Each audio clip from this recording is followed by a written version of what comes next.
정말 하나님께서 예비하신 말씀이 되게 하여 주시며 그 말씀을 듣는 모든 우리 목회자들의 마음속에 하나님 그 말씀이 잘 새겨져서 우리가 또 돌아가서 주님께서 허락하신 양들에게 잘 먹일 수 있도록 축복하여 주옵소서. 이 시간 온전히 주님께 의뢰하며 예수 그리스도의 이름으로 간절히 기도했습니다. 아멘.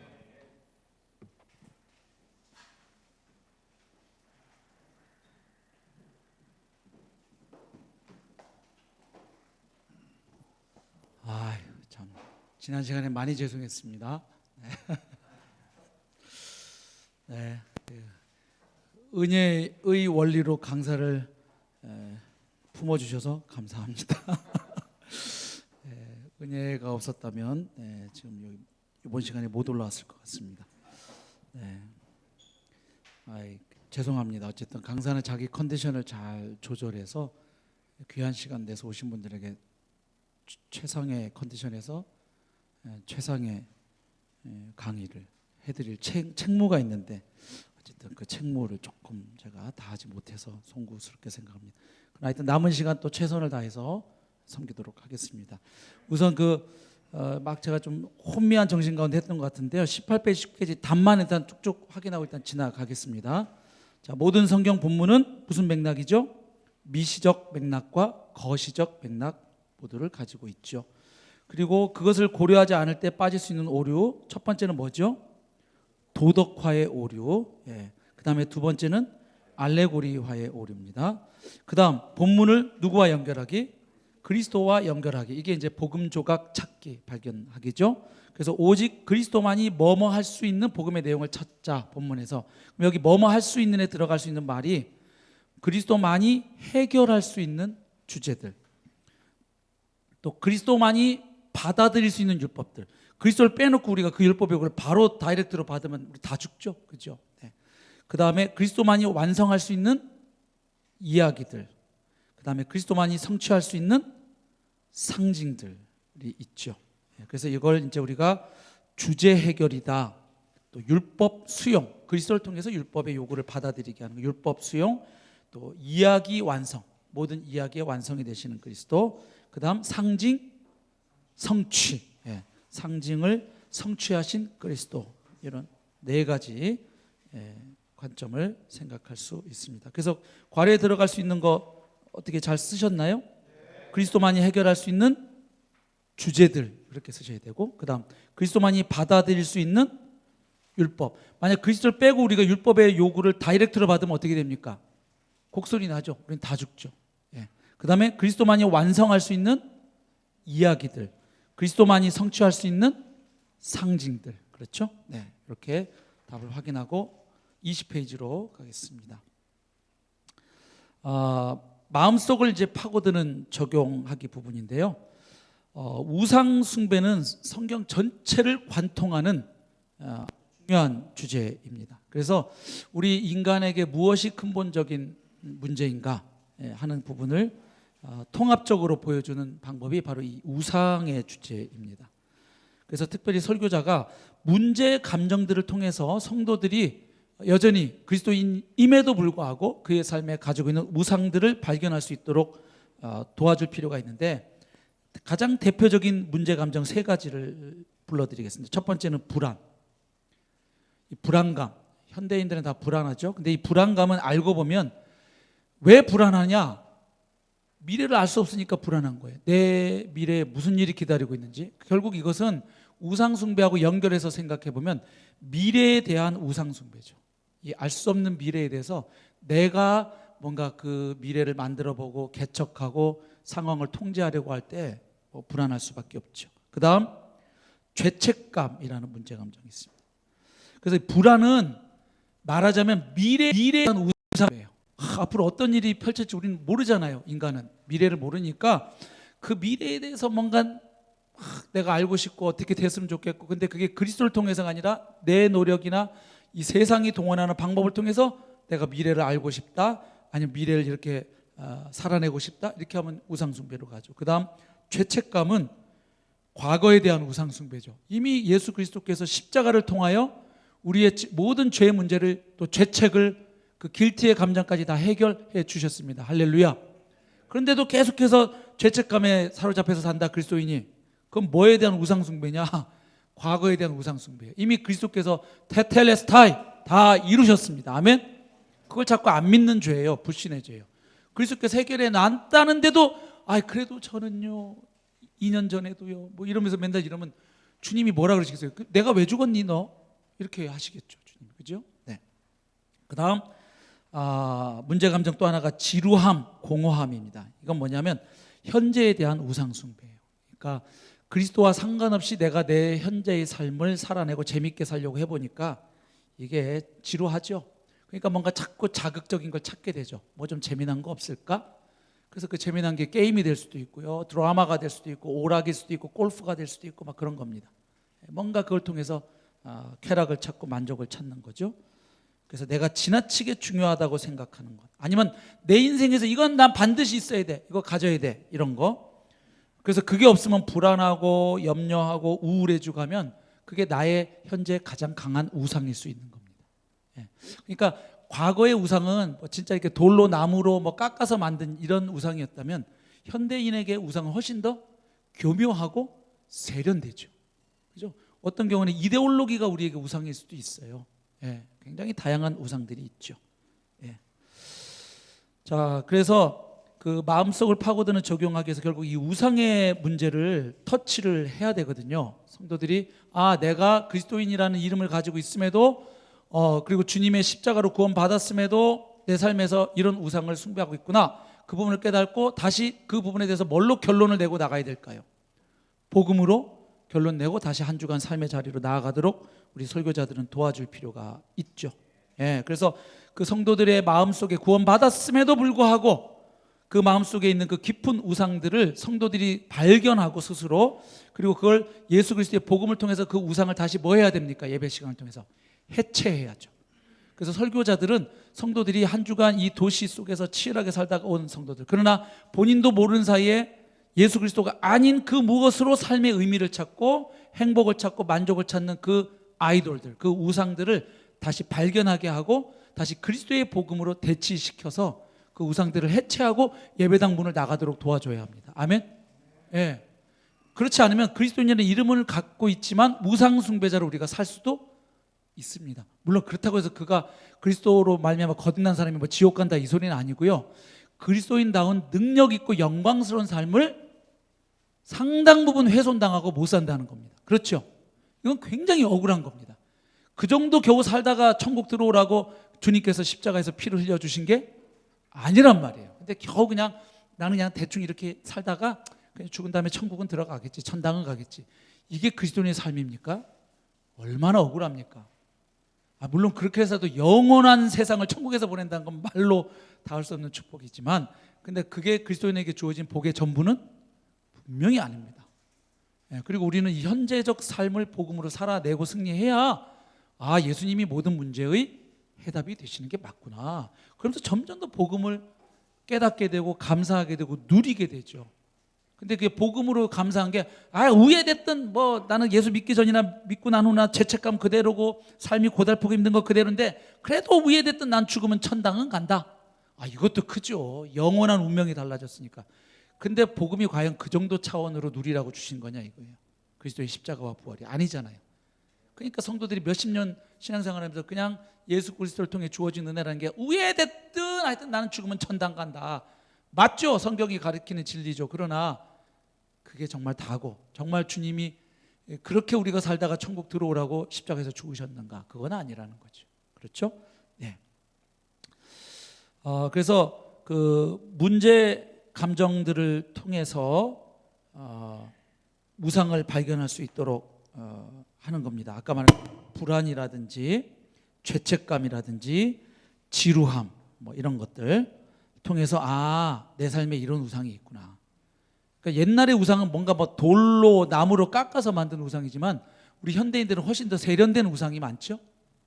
그게 뭐 취미일 수도 있고 드라마일 수도 있고요, 그렇죠?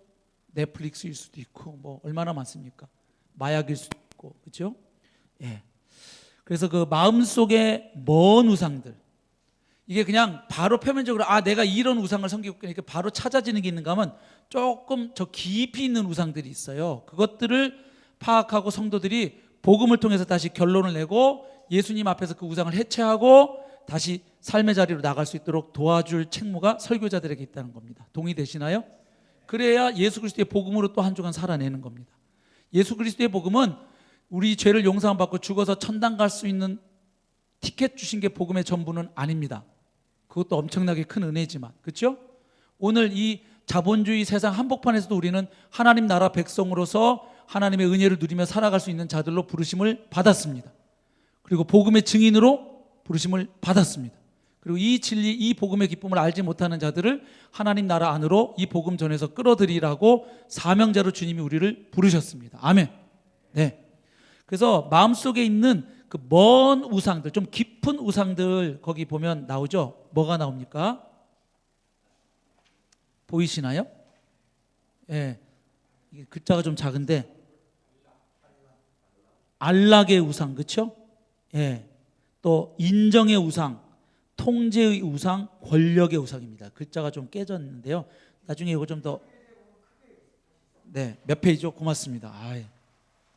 네. 22페이지. 네, 여기에 좀 더 큰 게 있습니다. 예. 뭐 비슷한가요? 아, 좀 낫네요. 네. 안락, 인정, 통제, 권력. 그래서 이 우상을 통해서 우리가 얻고자 추구하는 목표가 뭔지 거기 쭉 써 있고요. 그리고 그것을 얻기 위해서 우리가 치러야 될 대가들이 있어요. 뭔가 얻는 게 있으면 항상 잃는 것도 있거든요. 예. 그리고 이 우상에 우리가 빠져 있을 때 가장 두려워하는 내용이 뭐냐? 예, 그것들 적혀 있고요.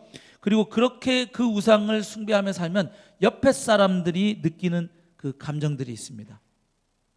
그리스도인이라 하더라도 이런 우상을 섬기고 살 때 그리스도의 복음으로 결론 내지 않고 예수님 믿어서 내가 천국 가는 건 확실히 믿는데 나중에 오늘의 삶에서는 그리스도가 주인이시고 왕이시고 통치하시는 그 천국 백성으로서 삶을 못 누리게 될 때 이런 우상들이 그리스도인의 삶도 상당히 영향을 줄 수 있다는 거예요. 뭐 그렇다고 이제 또 천국 취소돼서 지옥 간다 이런 얘기는 아니고요.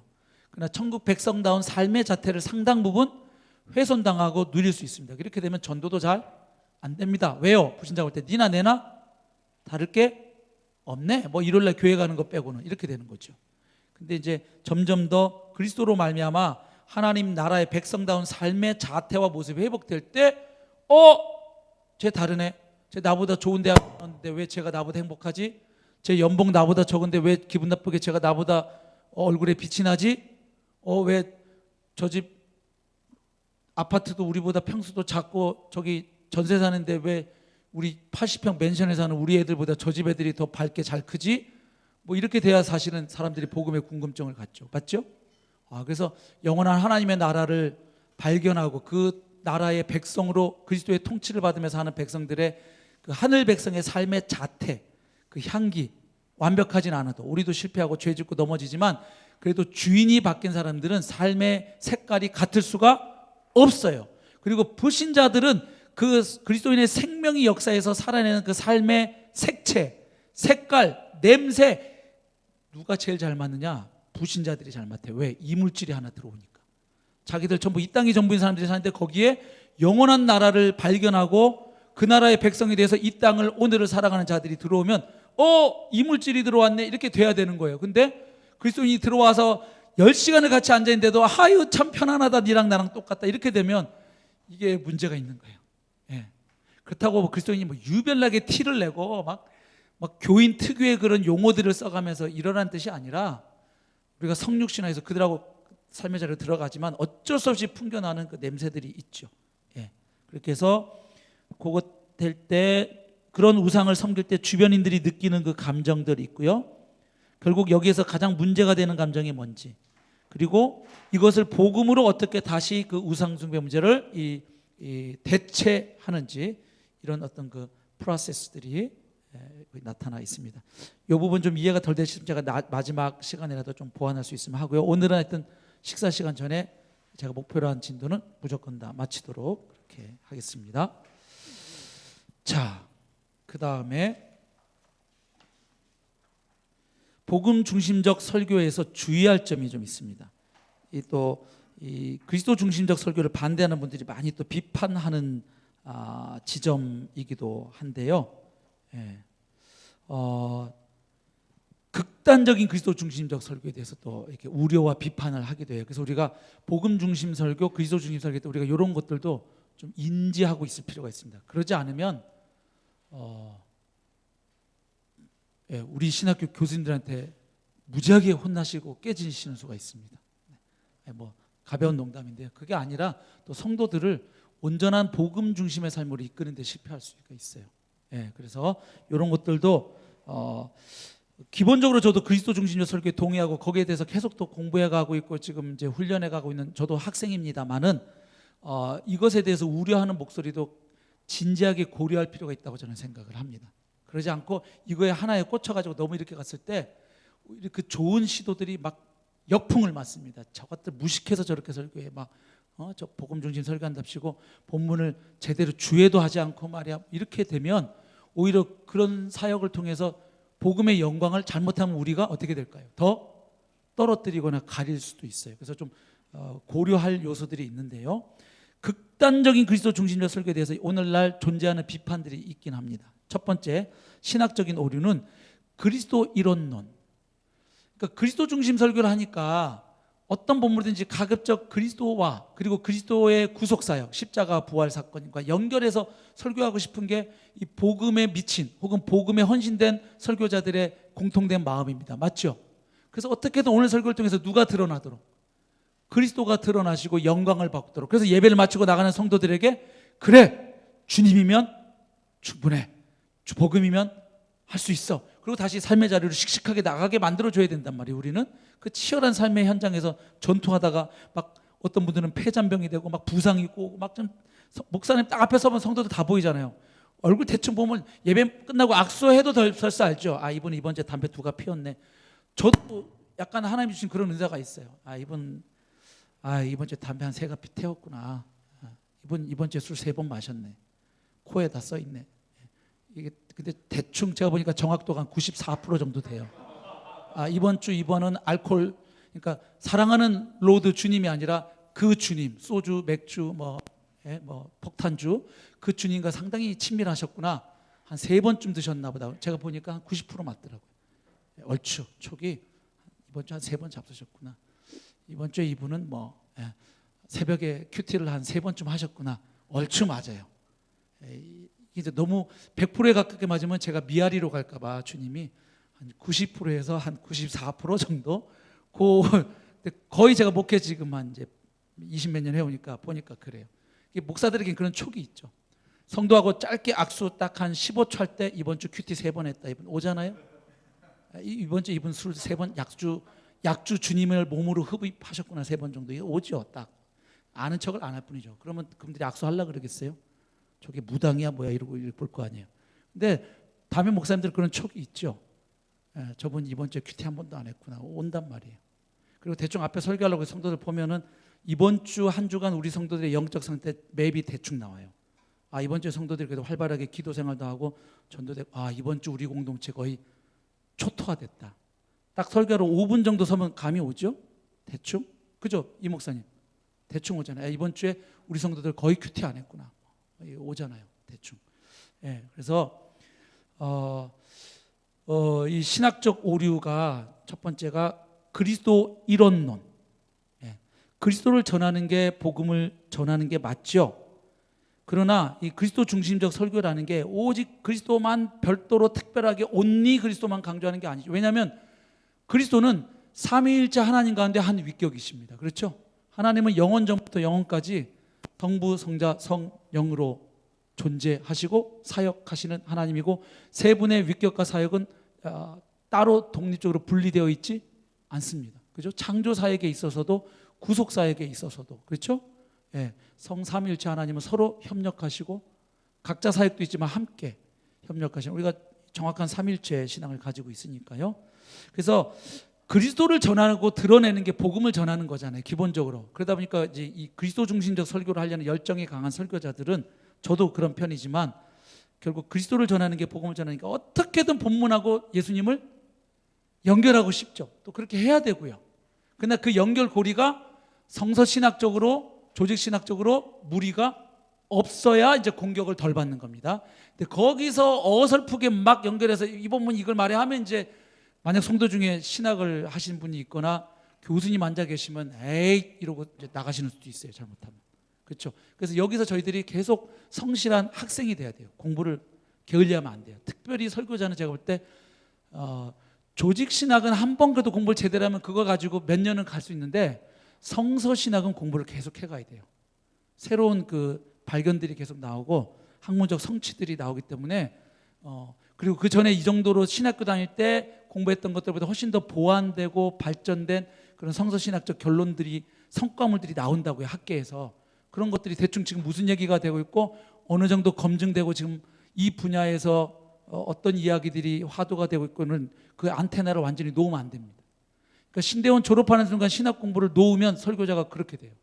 그래서 계속 그래도 지금 전 세계 복음주의 신학계에서 대충 그래도 이슈가 되고 있고 화제가 되고 있는 화두들을 뭐 전문가만큼 알 필요는 없어도 적어도 쫓아갈 수 있을 만큼의 공부를 해야 됩니다. 지금 무슨 이슈가 전 세계 복음주의 진영에 화두가 되고 있고 그리고 그걸 잘 이해했을 때 내 설교 사역과 제자 훈련 사역과 여러 지역 사회를 섬기는 사역에 어떤 부분에 인사이트를 얻을 수 있고 적용점을 찾을 수 있는지 우리가 그 촉을 안테나를 내리면 안 되죠. 그걸 유지를 하고 있어야죠. 그래서 너무 지나친 그리스도 이론론에 빠지는 것을 경계할 필요가 있습니다. 왜냐하면 성경이 증거하는 하나님은 성부, 성자, 성령, 삼위일체 하나님입니다. 그 삼위일체 하나님에 대한 전체적인 걸 잡은 상태에서 그리스도 중심적 그 강조 포인트와 적용 포인트를 해야지 마치 그리스도 한 분만 계시는 것처럼 하면 그렇죠? 그 그리스도를 이 세상에 보내기로 예정하신 분이 누구십니까? 하나님이신데요. 그리고 그리스도 안에서 우리를 구원하기로 작정하신 분도 하나님 아버지신데요. 그렇잖아요. 그리고 예수님은 또 이 주님의 나라가 완성되면 다시 그 나라를 나중에 최종적으로 누구에게 바치십니까? 아버지 하나님께 바치시는데 아버지 하나님 빼고 성령 다 빼고 그리스도만 온니 이거 굉장히 신학교 교수님들 싫어하시는 거예요. 그래서 그리스도 중심적 설교 어설프게 하면 교수님들에게 융단 폭격 맞을 각오를 해야 하고요. 그리고 그런 걸 다 떠나서 성도들을 영적으로 건강하게 양육해낼 수가 없죠. 그래서 너무 신학적으로 문제가 있는 지나친 그리스도 이론론 이거 좀 주의할 필요가 있다. 성경은 기본적으로 삼위일체 하나님을 증거하니까요. 두 번째 해석학적 오류인데 이건 모형 논화와 영해.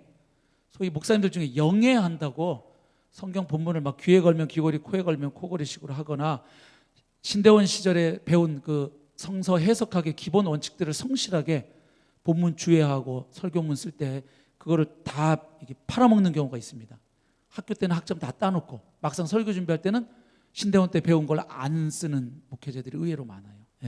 그래서 이 모든 설교는 바른 주해, 그죠? 성실한 주해에 기초하고 근거해야 하고 해석학적인 정당성을 확보해야죠.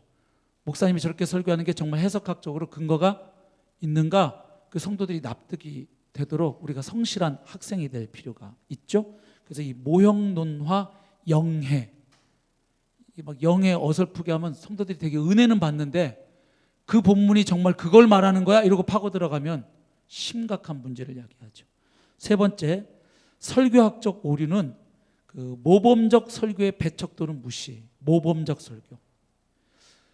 이게 그리스도를 빼고 모범적 설교하면 결국 설교가 뭘로 됩니까? 도덕 설교, 윤리 설교가 될 확률이 높죠. 그러면 우리는 랍비들보다 설교를 더 잘할 수가 없어요. 특히 구약 본문 설교할 때는. 그래서 우리가 그리스도를 통과해서 그 본문을 설교를 해야 하기는 하나 이게 지나치면 항상 그냥 은혜만 강조하고 그 은혜의 복음이 우리로 하여금 살도록 분명히 성경은 바울 서신도 보면 뭐가 있죠? 직설법과 명령법이 있죠.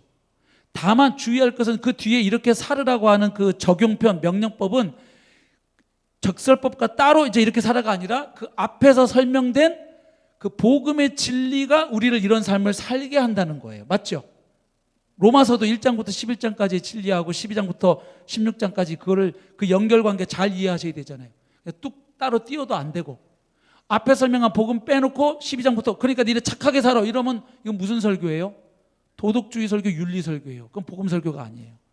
그러니까 뒤에 그 윤리, 삶을 다루는 부분도 1장부터 11장까지 해서 설명한 그 복음의 도, 복음의 진리에 기초해서 오늘 우리 보고 이렇게 살라고 요구하시는 이 요구, 하나님의 계명 혹은 도덕적 요구에 복음을 받은 자로서 우리가 어떻게 리스폰스하고 그리고 무엇보다 살아낼 것인지의 그 삶의 현장과의 접점을 설교자들은 제시해 줘야 되는 게 맞죠?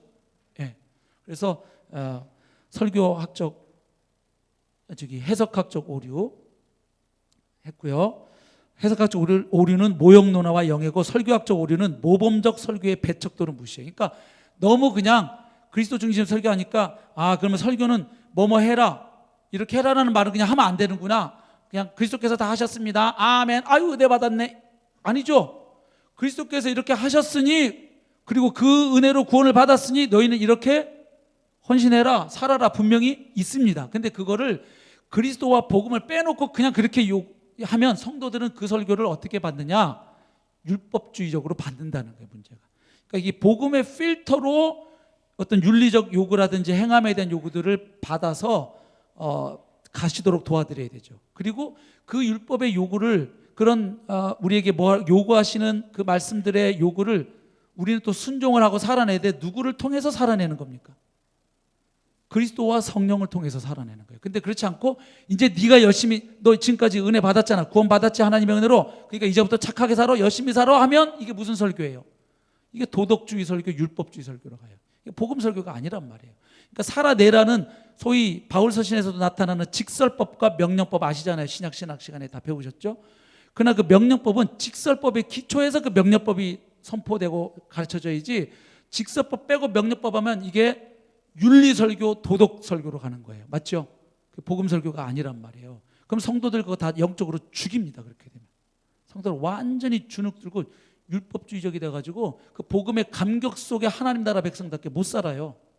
다시 그 복음의 감격을 그리스도에 대한 신뢰와 사랑을 가지고 그래 우리는 사명자지, 그래 구원 받았으니 구원 받은 구원에 합당하게 한 주간 주의 도우심과 성령의 도우심으로 살아야지.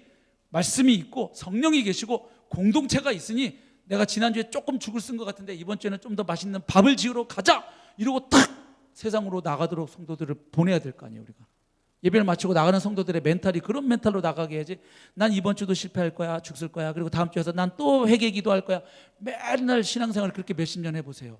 복음의 감격도 나중에 사라지고요. 심한 경우에는 구원의 확신도 나중에는 흔들려요.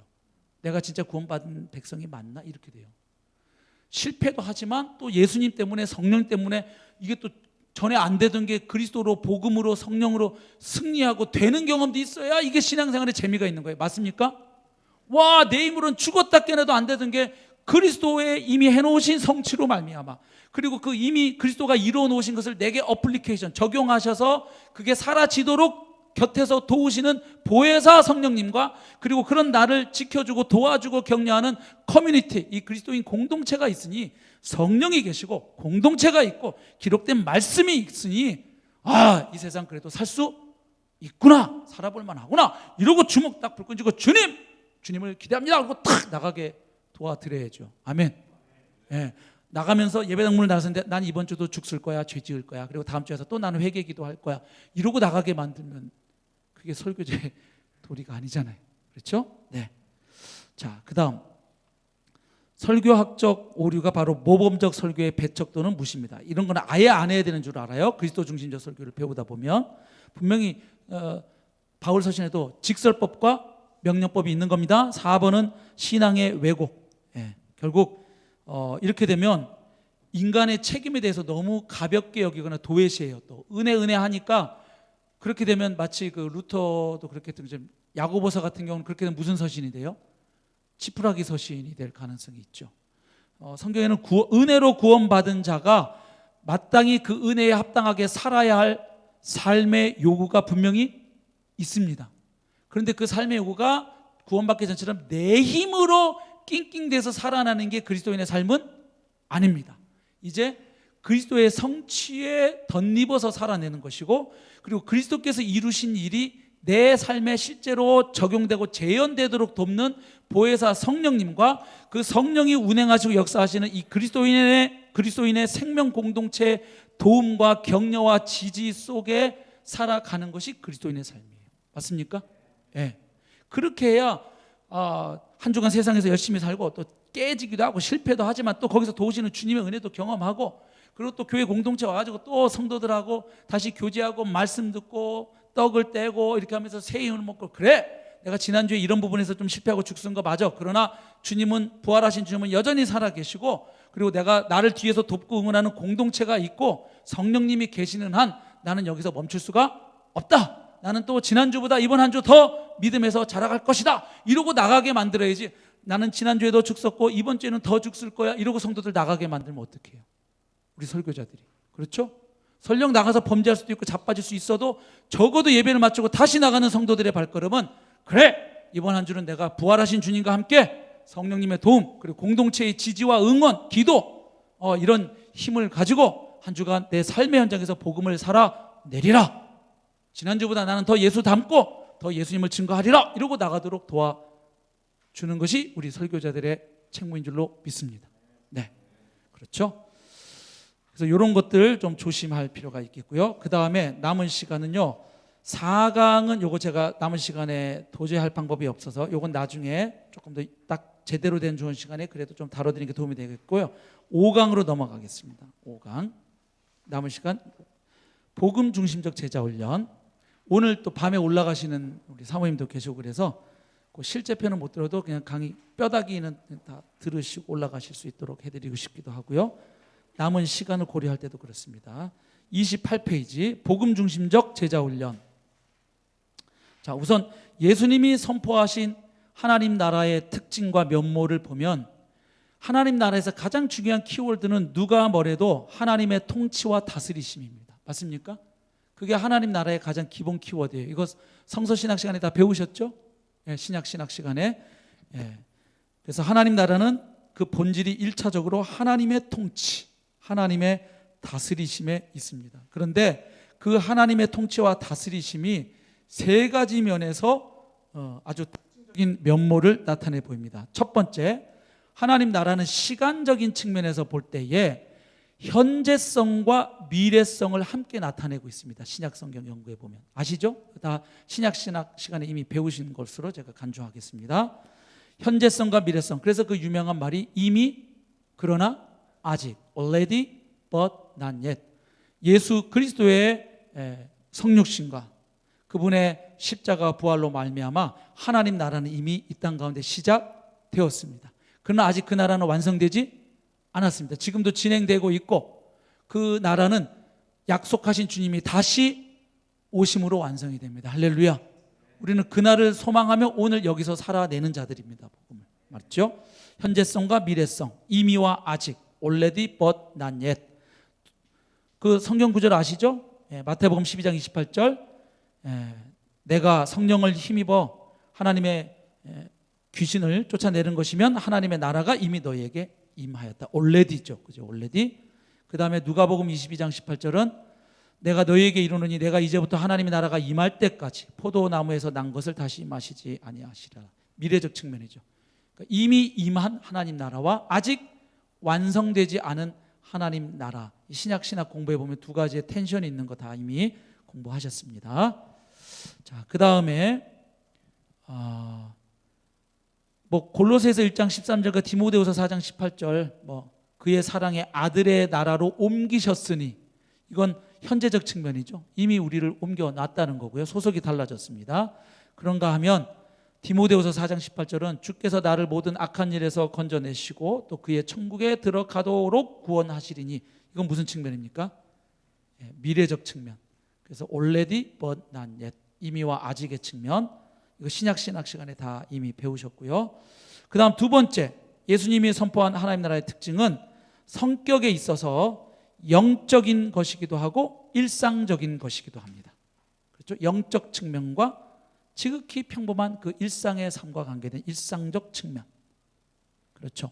그래서 그 제시된 마가복음 10장 25절 26절, 요한복음 3장 5절은 좀 더 영적 성격을 잘 나타내 보이는 말씀드리고요. 시편 145편 13절에서 16절, 계시록 11장 15절은 좀 더 일상적이고 직접적인 구원, 이렇게 그리스도의 구속 사역을 통한 구원으로 들이댈 때에는 조금 비구원적인, 말하자면 좀 더 일반 은총에 가까운 그런 영역들, 이 양면이 있다는 거죠. 그렇죠? 그러니까 결국 그리스도인이 복음을 점점 깨달아가면 특별한 아주 영적 체험, 기도를 통하여 뭐 금식 기도도 하고 여러 가지 뭐 기적도 경험하고 있지만 점점 더 믿음이 성장해 가면 사실은 지극히 평범한 하루하루의 일상의 삶을 그리스도의 통치를 경험하며 사는 겁니다. 아멘. 그래서 내가 가서 시장에 장 보는 행위, 아이 젖 먹이는, 우유 먹이는 행위, 집안 청소하는 행위, 그런 것들이 다 우리의 주이시고 왕이신 그리스도의 통치와 점점 더 삶의 영역에서 그리스도의 통치와 연결이 많이 될수록 하나님 나라가 내 삶에 많이 구현되고 경험되고 확장되는 거예요. 아멘. 예. 그래서 저도 제가 어디 외국 나가 있지 않으면 월요일, 이번 주는 못했네요. 여기 와 있어서 월요일은 제가 저희 집 대청소를 하거든요. 싹. 그러면 이제 아내는 학교 갔다가 퇴근해 오면 아유 오늘도 우렁각시가 다녀갔네 그래요. 왜냐하면 월요일 날 저녁에 오면 집이 반짝반짝 윤이 나거든요. 제가 얼마나 군인 정신으로 청소를 싹 해놓습니다. 변기가 뭐 진짜 뭐 파리 새끼 앉았다가 미끄러져서 죽을 만큼 제가 그렇게 다 변기도 깨끗하게 타이로 그 줄 아시죠? 타이로 줄 사이 사모님들 끄떡하시네. 거기에 낀 것까지 제가 다 제거합니다. 월요일 반짝반짝하게. 그러면 아내가 딱 와서 오늘도 우렁각시 다녀갔네요 이래요. 퇴근해서 딱 보면. 그리고 화요일은 제가 교회 화장실 청소하는 날입니다. 열심히 타이로까지 다 변기 다 닦고 이렇게 합니다. 그때 제가 기도는 주님 이 변기를 닦을 때 저의 이 더러운 육신도 주님의 십자가 보혈로 씻겨질지어다 이러면서 저는 교회 변기를 닦거든요. 얼마나 영적인 시간인지 몰라요. 그 변기 닦는 시간이. 할렐루야. 지금 제가 강석에서 10년째 변기를 닦고 있습니다. 우리 성도들은 은혜를 안 받습니다. 또 다른 목사님들 보면 네가 성도들 길을 잘못 들여놨다 이렇게 하실 수도 모르겠습니다. 자, 그 다음 세 번째, 범위에 있어서는 교회를 중심으로 하죠. 하나님 나라를 생각할 때 이 바슐레이아, 그죠? 하나님의 왕국을 생각할 때 교회를 어떻게 빼놓고 생각합니까? 교회를 중심으로 하되, 그러나 신약 성경이 가르쳐주는 하나님 나라는 교회뿐만 아니라 온 세상을 포괄하는 나라가 하나님 나라입니다. 맞죠? 자, 그래서 우리가 이런 예수님이 선포한 하나님 나라의 특징과 면모를 우리가 딱 기억을 하고 제자 훈련에 들어가야 된다는 거예요. 일단 이 대전제가. 그 다음 그거 다 말씀드렸나요? 범위에 있어서 교회를 중심으로 하되 교회가 아니라 온 세상을 한다. 그 다음에 2번 하나님 나라에 입각한 제자도의 이상과 목표. 하나님 나라는 신약 성경 우리가 연구해 보면 교회를 중심으로 하되 종국적으로 이 세상에서의 그 실현을 목표로 삼고 있죠. 그러니까 교회 안에 갇혀 있을 수 없는 복음입니다. 우리가 받은 복음이. 그렇죠? 너희는 세상의 빛이다, 소금이다 이렇게 말씀하셨어요. 그렇죠? 그렇기 때문에 우리가 교회 안에 갇혀 있는 신앙생활이 우리가 갈 길이 아니죠. 그래서 하나님 나라 실현에 있어서 교회와 세상 어느 한쪽에만 치우치지 않고 균형과 조화를 잡아가는 것이 건강한 제자의 길이죠. 그래서 1번 보시면 하나님 나라에 입각한 제자도의 이상과 목표. 1번 제자도 discipleship 혹은 제자 훈련 discipleship training. 이 훈련의 의의를 한 교회, 그러니까 내가 목회하는 그 교회, 한 로컬 처치죠, 지역 교회, 한 교회의 발전과 성장에만 두지 않고 항상 어디에서의 그 의미를 찾아내느냐, 하나님 나라에 얼마나 기여하는가 그 여부에서 찾는 거죠. 그렇죠? 그러니까 이런 복음의 관점에서 제자 훈련을 하는 분들은 그 결과, 그 커리큘럼과 색채, 목표가 다 달라집니다. 그러니까 이런 그 하나님 나라 복음 신학이 없이 우리가 그저 옛날에 배웠던 익숙한 내비게이터식 제자 훈련, 뭐 IBF식 제자 훈련, 예수 전도단식 제자 훈련 다 유용하죠. 유익하고요. 도움이 되고요. 그러나 이런 복음과 상관없이 이게 잘못하면 제자 훈련이 율법주의적 그 도구로 악용되거나 교회의 새로운 특권층을 만드는 그런 의도하지 않은 그러나 나타나는 그런 잘못된 문화와 결과를 초래할 수도 있습니다. 그래서 제자 훈련 열심히 했는데 교인들은 점점 더 율법적이 되고 분위기 지나가면 찬바람 싱싱 불고 그 은혜의 원리는 잘 보이지도 않고 사람들이 점점 더 표독스러워지고 더 깐깐해지고 복음을 점점 늘려가면 사람이 점점 더 은혜로워져야죠. 맞죠? 근데 사람이 더 율법주의적이야. 그리고 그냥 남의 잘못에 대해서 현미경을 들이대고 무슨 실수하나 이렇게 보고, 또 목사님 저 양반 무슨 실수하나 이렇게 보고, 목사님 또 성도들 이렇게 보고. 이거 사람 잡는 공동체예요. 그렇죠? 예. 점점 더 복음이 점점 더 깨달아지고 누려지면요, 교회에 정말 그 하나님 나라의 은혜의 원리가 회복되고 작동하는 거예요. 근데 사람을 정말로 변화시키는 것은 은혜입니다. 근데 은혜가 악용되니까 은혜를 가지고 자꾸 죄 짓는 데 쓰는데, 근데 은혜가 제대로 설명되고 보여지고 누려지면요, 성도들이 은혜로 인해서 마약 중독에서도 빠져나오고 알코올 중독에서도 빠져나오고 이렇게 되는 거예요. 정말 은혜는 강력하거든요. 아멘이시죠?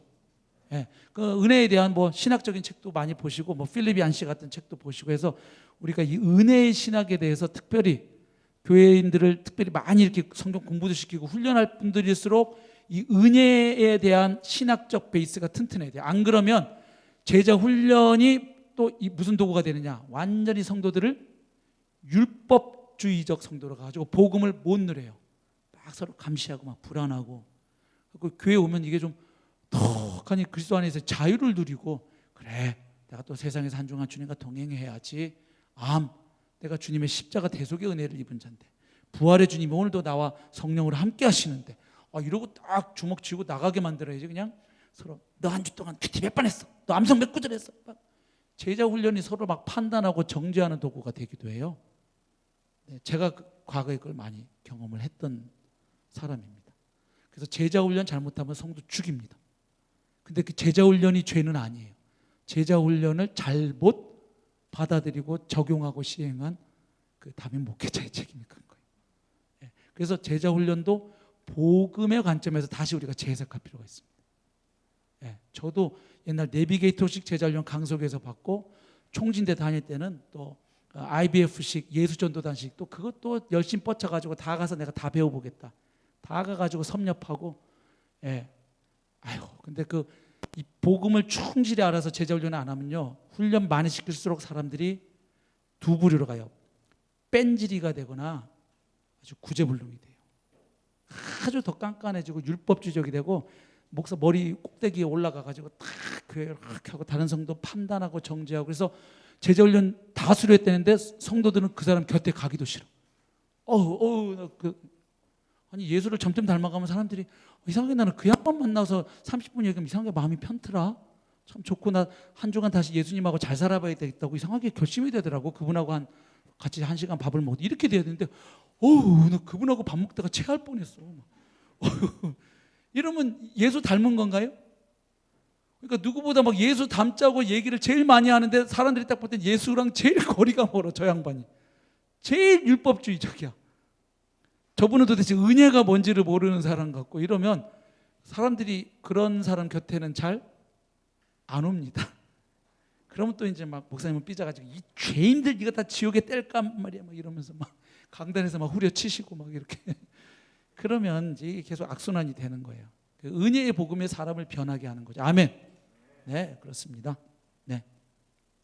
그래서 하나님 나라에 입각한 제자도 이상과 목표 1번, 제자도와 제자 훈련의 의의를 한 교회의 발전과 성장에만 두지 않고 하나님 나라에 얼마나 기여하는지 여부에서 찾는다. 2번, 제자도의 실천을 교회 생활에만 국한시키지 말고 자신이 참여하는 삶의 모든 영역과 연관시켜줘야 돼요. 그래서 직장에서 어떻게 살 건지, 이 공공의 영역에서는 어떻게 살아낼 것인지. 그렇죠? 근데 이게 교회 안에서만 충성하니까 세상에서는 막 비난을 받잖아요, 그리스도인들이. 그리고 회사에서 막 무능하고, 막 근무 시간에 보니까 일은 안 해서 뭐 하나 보니까 막 성경책 펴놓고 큐티하고 있고. 그러면 안 되죠. 큐티가 죄는 아니지만 근무 시간에 큐티하면 돼요. 그 사람들이 내가 큐티한다고 월급 주는 게 아니에요.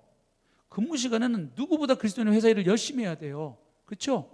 정 큐티하고 싶으면 집에서 하고 나간 거나 집에서 못했으면 회사에 남보다 1시간 먼저 가서 업무 시작되기 전에 큐티 다 끝내야 돼요. 그리고 은혜 충만한 받은 얼굴로 얼굴에 홍조를 띠고 오는 동료들 하이 해줘야죠. 근데 완전 푸석푸석한 얼굴로 왔어? 뭐 이러고 이러니까 아유 저 예수쟁이들 이렇게 되는 거 아니에요. 그래서 옛날에 어떤 분들은 제자훈련 제대로 됐는지의 여부는 그 제자훈련을 수료한 그 성도들의 얼굴에 예수의 홍조가 띄어지고 그래서 저 사람 곁에 이상하게 가면 기분이 좋더라 이렇게 돼야지. 아이고 그 교회 예수쟁이 아이고 나 걔 옆에 있으면 밥도 안 넘어가. 사람이 칼바람이 불고 막 찬바람이 불고 이 율법주의적 성도들을 이 냄새를요 세상 사람들이 기가 막히게 맡죠. 나 그 사람 곁에 가기 싫어. 그러면 안 되죠. 이상하게 나는 그 인간 곁에 가면 이상하게 기분이 좋더라. 그리고 마음이 이렇게 편하고 무장해져. 근데 알고 봤더니 그 사람 교회 다니더구만. 이렇게 돼야 될 거 아니에요. 근데 이상하게 그 사람 앞에 있으면 나는 막 몸이 굳고 밥도 안 넘어가던데 아이고 알고 봤더니 교회 잡사더만. 요즘은 집사를 잡사라고 욕하잖아요. 사람들이. 3번 제자훈련의 목표는 정해진 프로그램을 통해 특정 분야의 기능인을 만드는 데 있지 않고 하나님 나라의 가치관을 실현할 수 있는 제자를 만드는 데 있다. 그 다음에 4번이 하나 빠졌는데 좀 불러드릴게요. 적어보시죠. 그 공간에 4번 제자훈련이 그 의도한 목표를 달성하려면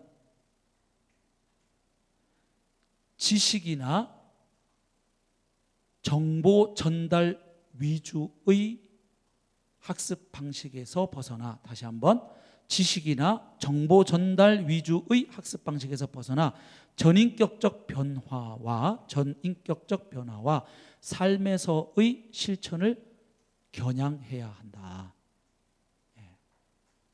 뭐 다 무슨 말씀인지 아실 것 같고요.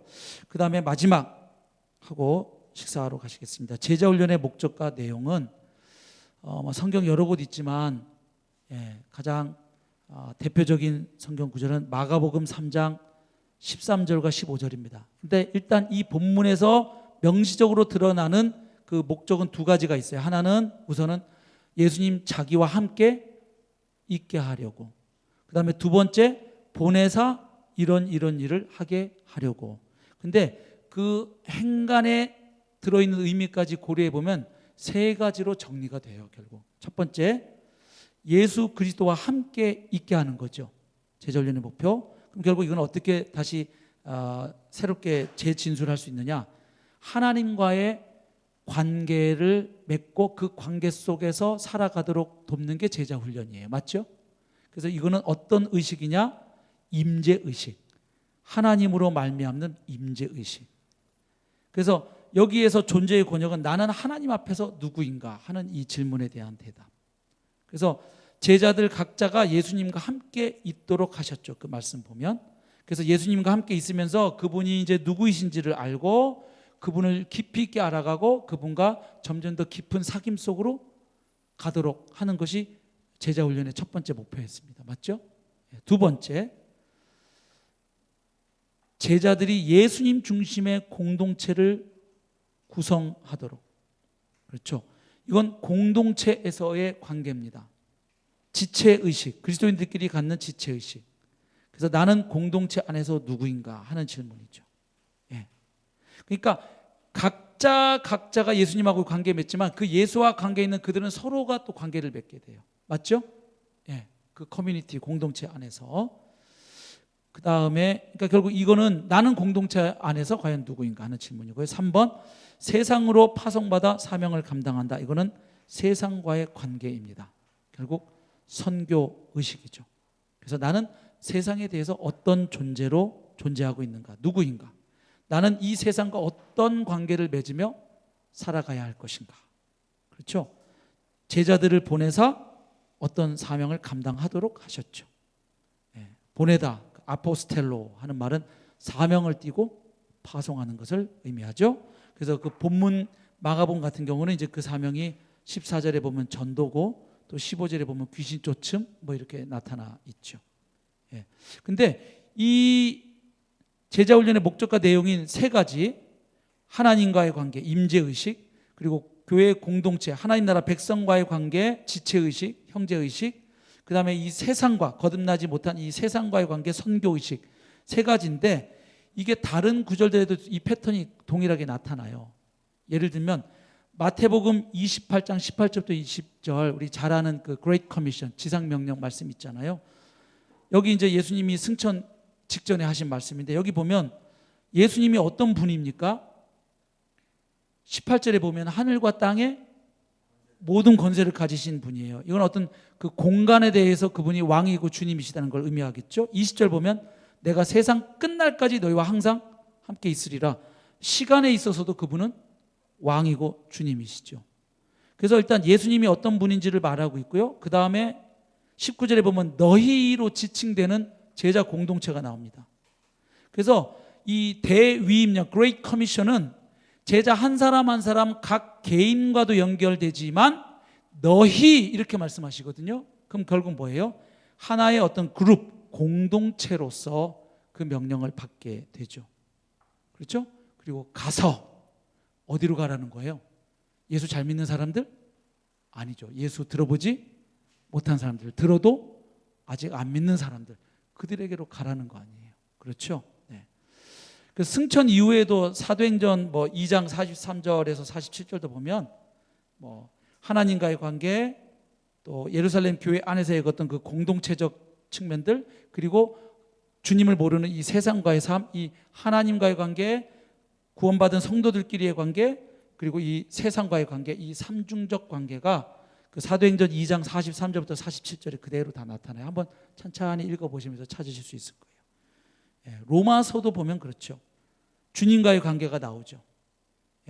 1장부터 8장 하나님과의 관계, 그래서 믿음으로 의롭다함 받는 그 진리, 9장에서 11장은 유대인들의 하나님과의 관계가 나오고, 또 그리스도인끼리의 관계도 나오죠. 로마서에 보면 이웃과의 관계 쫙 12장에 보면 16장까지 나오고, 또 13장에 가보면 정부와의 관계, 또 15장에 보면 이방인 선교, 이런 식으로 해서 이 기본적인 하나님과의 관계, 동료 그리스도인들과의 형제로서의 관계, 그리고 그리스도를 아직 알지 못하는 이 세상과의 관계, 이 삼중적 관계의 패러다임이 신약 성경에 계속 그 용어는 다르고 색채는 조금씩 다른데 이 근본적인 면에서 패턴이 반복된다는 거예요. 제가 발견한 패러다임이 맞죠?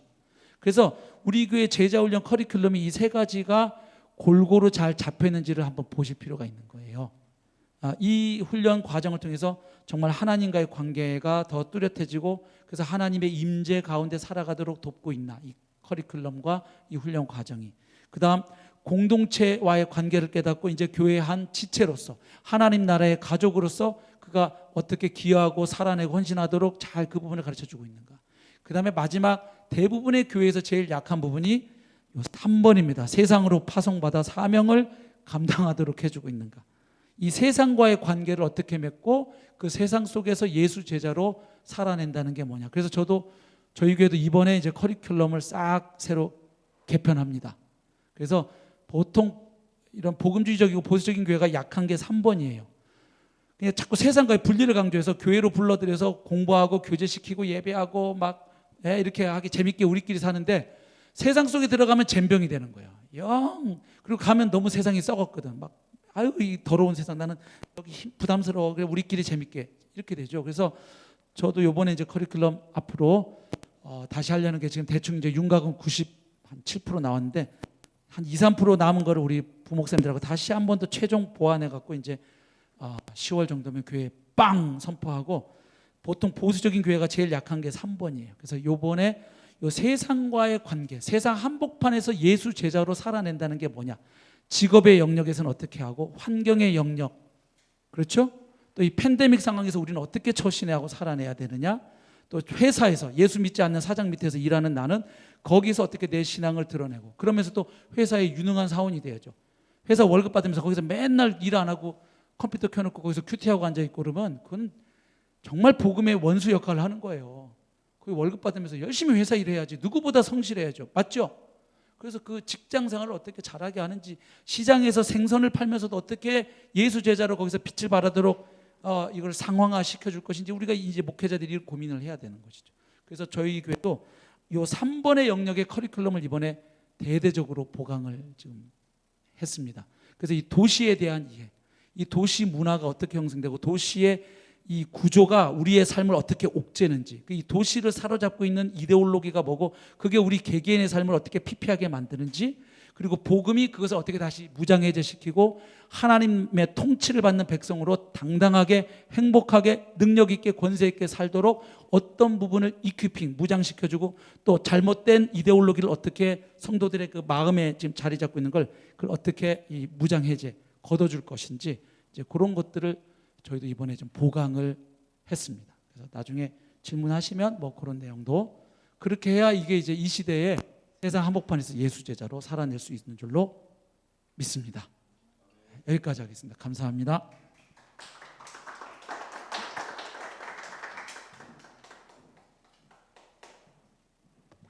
네, 저희가 너무 우리 강사 목사님께서 오늘 저녁에 돌아가셔야 되는 분들 생각하셔서 아주 좋은 강의를 계속 해주셔서 너무 감사합니다.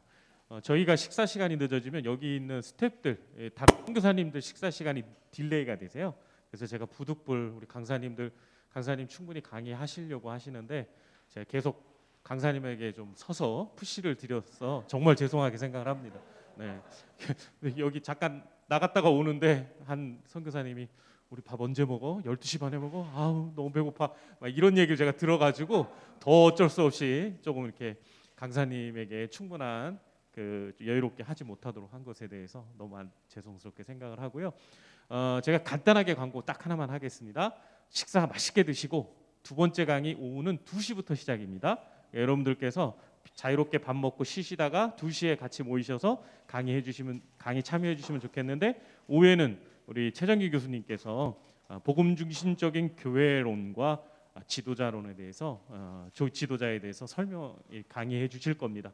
정말 귀한 우리 강사 목사님 교수님이 이번 한 주 강의 다 학교 빼놓고 다른 그 강사님들 모셔놓고 학생들을 위해서 저희들을 위해서 직접 와주셔서 이렇게 귀한 강의를 해주시는 겁니다. 정말 아마 앞으로도 이런 시간 갖기 참 어려울 것 같거든요.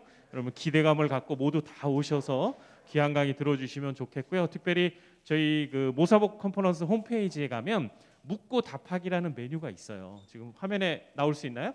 네, 그 묻고 답하기라는 코너가 있습니다. 여러분들이 거기다가 질문을 달면 우리 강사님들이 다 답변 달아 드릴 겁니다. 그러니 여러분들께서 궁금한 거 있으면 강의 중에는 질문하지 마시고 그곳에다 꼭 그 질문 남겨주시면 시간 내서 우리 강사님들이 꼭 답변 달아 드리도록 하겠습니다. 그럼 이것을 우리 박수로 마치고 우리 점심 맛있게 먹겠습니다. 네, 수고들 하셨습니다.